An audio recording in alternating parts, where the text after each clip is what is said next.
Alright, guys. So Luca is almost blocking my vision here, so there's probably going to be a couple of hiccups. I have grown tired of trying to keep him off the desk, so. This is mainly about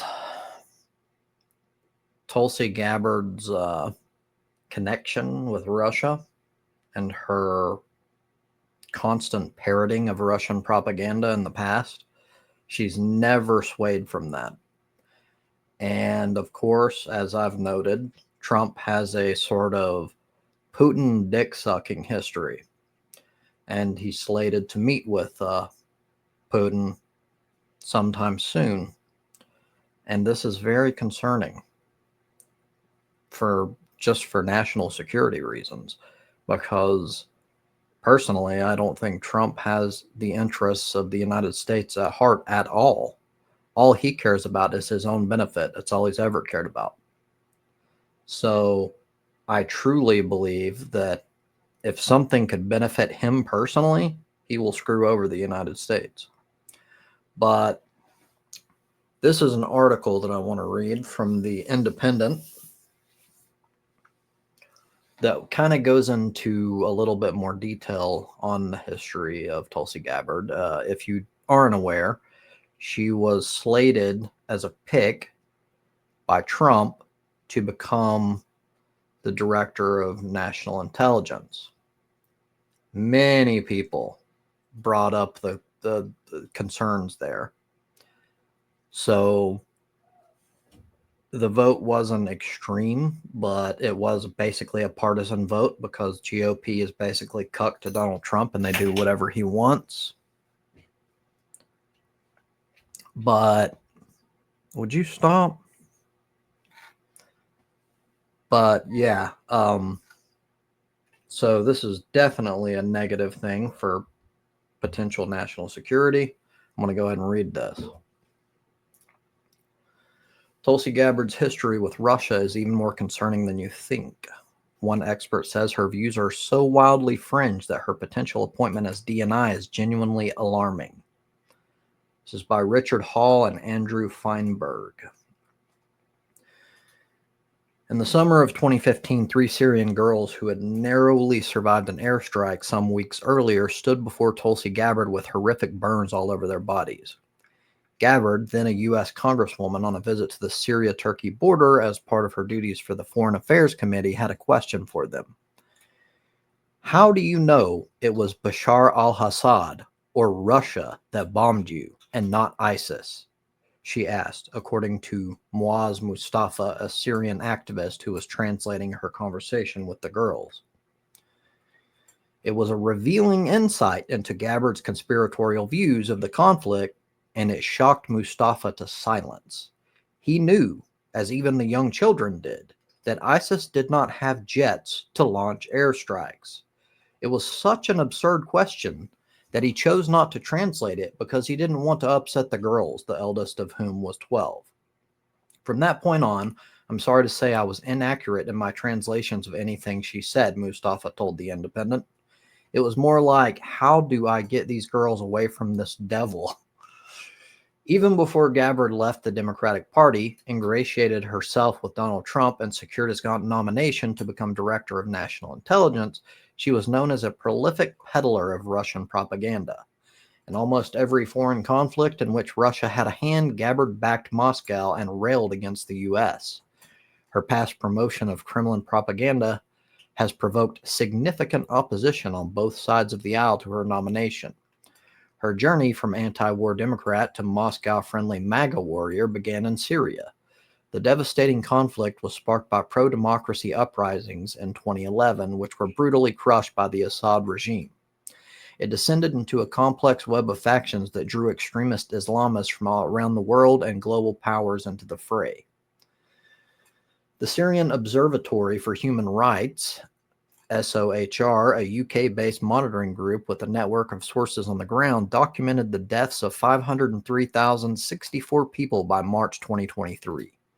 It said at least 162,390 civilians had died in that same time, with the Syrian government and its allies responsible for 139,609 of those deaths. But Gabbard, a veteran of the Iraq War, viewed it all as a regime change war, fueled by the West and aimed at removing the dictator from power. She saw Assad and Russia, when it entered the conflict, as legitimate defenders of the state against an extremist uprising. In 2015, when Russia entered the Syrian war on the side of the dictator Assad, Gabbard expressed support for the move, even as the civilian toll from Moscow's devastating airstrikes grew into the thousands. Al-Qaeda attacked us on 9/11 and must be defeated. Obama won't bomb them in Syria. Putin did. Hashtag never forget 9/11, she wrote on Twitter. It was precisely because of her support for Assad and Russia's war that Mustafa was keen for her to attend the congressional delegation to southern Turkey to meet the victims of the conflict. From experience, everyone that we bring over to the border and they see the victims, they always come back with a realistic view of what's happening and who is behind the mass displacement and killing and atrocities and so on. And so that was the objective, he said. What was shocking was her lack of empathy. She'll sacrifice the facts, even when it came to little girls in front of her telling her they got bombed by a plane. It didn't matter. Charles Lister, a senior fellow at the Middle East Institute who testified twice on Syria to the House Foreign Affairs Committee when Gabbard was a member, spent years debunking her various conspiracy theories about the war. Her consistent denial of the Syrian regime's crimes is so wildly fringe that her potential appointment as DNI is genuinely alarming, he told The Independent. Lister said her views appear to be driven by a strange fusion of America First isolationism and a belief in the value of autocratic and secular leaders in confronting extremism. They included a suggestion that Syrian rebels staged a false flag chemical weapons attack against their supporters to provoke Western intervention against Assad, something the U.S. intelligence agencies she will soon lead had concluded was false. She declined to call Assad a war criminal when pressed, despite masses of evidence, and used a video of Syrian government bombings to criticize U.S. involvement in the war. Her descriptions of the crisis in Syria read like they were composed in Assad's personal office, or in Tehran or Moscow, not Washington, Lister added. Gabbard was not swayed by meeting the victims of Assad's airstrikes in 2015. In fact, 2 years later, she went to Damascus to meet the Syrian president in person and came away even more convinced of her opinions. The Congresswoman said her visit to meet Assad, the first by a sitting U.S. lawmaker since the conflict began, was aimed at bringing an end to the war. I felt it's important that if we profess to truly care about the Syrian people, about their suffering, then we've got to be able to meet with anyone that we need to if there is a possibility that we could achieve peace, she told CNN at the time. Gabbard was forced to defend her embrace of Assad and other dictators during her 2020 run for the Democratic presidential nomination. During the Democratic primary debate, she clashed with Kamala Harris, who accused her of being an apologist for an individual, Assad, who had murdered the people of his country like cockroaches. She had embraced and been an apologist for him in a way that she refuses to call him a war criminal. I can only take what she says and her opinion so seriously, and so I'm prepared to move on, added Harris, who would subsequently drop out of the race and later be selected as Joe Biden's running mate. When Russia invaded Ukraine, Gabbard again defended Russian aggression. This war and suffering could have easily been avoided if the Biden administration / NATO had simply acknowledged Russia's legitimate security concerns, she posted on Twitter in 2022. Gabbard appeared to fall for various conspiracy theories about the conflict that were promoted by Russia, as she had done in Syria. One of those conspiracy theories was a Russian claim about the existence of dozens of U.S.-funded biolabs in Ukraine that were supposedly producing deadly pathogens. Yeah, that was debunked numerous times. She later walked back on those remarks, suggesting that there might have been some miscommunication and misunderstanding. Gabbard's frequent echoing of Kremlin talking points has earned her praise in Russian state media. Indeed, an article published on 15th November in the Russia state-controlled outlet RIA Novosti went so far as to call Gabbard a superwoman. The possibility that Trump would tap someone with Gabbard's history to be America's top intelligence official shouldn't be a surprise to anyone who followed the president-elect's first 4 years in the White House. During his 2018 summit with President Vladimir Putin in Helsinki, the then president was asked if he believed the U.S. intelligence community's assessment, which stated that Russia had interfered in the 2016 presidential election on his behalf.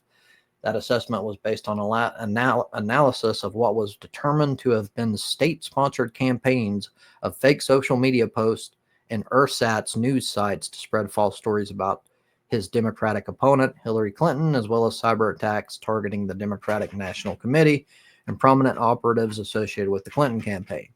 But Trump, who just spent several hours in a closed-door meeting with Putin, stunned the assembled press and the entire world by declaring that he trusted the Russian leader's word over that of his own advisors. Of course. President Putin says it's not Russia. I don't see any reason why it would be, he replied. Trump would go on to repeatedly clash with his own intelligence appointees during the remainder of his term. He sacked his first DNI, former Indiana Senator Dan Coats, after Coats repeatedly declined to back away from the government's assessment of what Russia had done during the 2016 presidential race. Larry Pfeiffer, the director of George Mason University's Hayden Center for Intelligence Policy and International Security, said Gabbard's apparent susceptibility to foreign disinformation and her affinity for strongmen will give pause to American allies with whom the U.S. routinely shares intelligence on common threats. Intelligence services, he explains, are notoriously territorial and tight-lipped on sources and methods, particularly when it comes to so-called human intelligence, or HUMINT, which refers to information collected by and from spies and sources within hostile governments. Pfeiffer said foreign allies are likely already concerned about how a second Trump administration will handle intelligence, given the president-elect's record. He also predicted that Gabbard's confirmation as DNI would cause even more problems among skittish partners. I think they wouldn't feel like they've got an American confidant that they can deal with on a mature level, he said. I can guarantee you that the foreign intelligence services of Europe, including the Brits, are all having little side conversations right about now, what is this going to mean, and how are we going to operate, and what are we going to do now?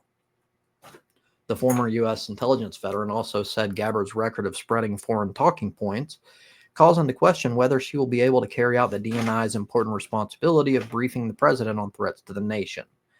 He told The Independent, somebody like Tulsi Gabbard, you look at her long history of statements that seem to come out of the Kremlin's notebook, her propensity to be influenced by their viewpoint, it raises questions as to whether she has the ability to present the intel community's perspective as it is. Or is she going to be the one who's going to want to discount it, influence it, color and change it, or ignore it and just present her own view? I think it also raises questions of judgment. Here's an individual who seems very prone to misinformation, prone to conspiracy theory. That should worry anybody who's worried about America's national security, he added.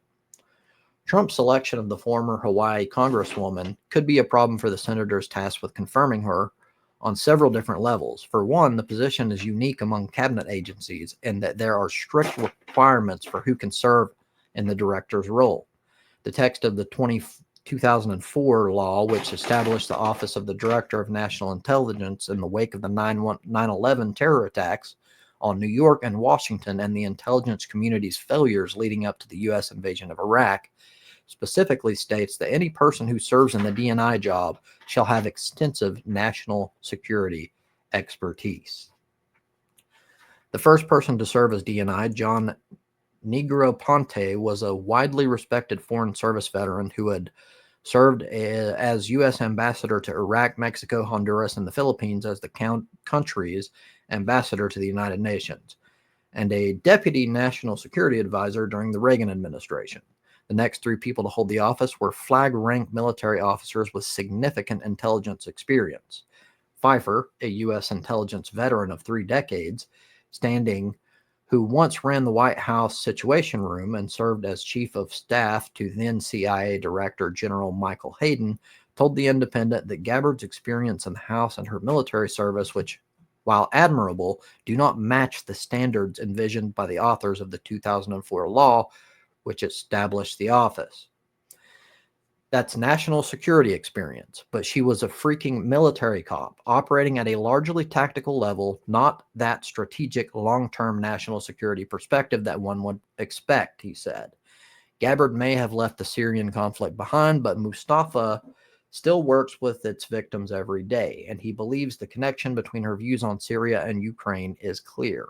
What happened in Syria is what allowed the Russians to feel that they could do the very same in Ukraine, he said. And what she is doing with Ukraine shows that it goes beyond her maybe misunderstanding one conflict. She is, hook, line, and sinker, a Russian puppet. This doesn't even go into the fact that she is a cult member, an actual cult. And she has never, at least to my knowledge, she could have numerous times. She has never said that she's no longer a part of that cult. And yeah, it's very, very concerning. Not to mention, she's an absolute imbecile.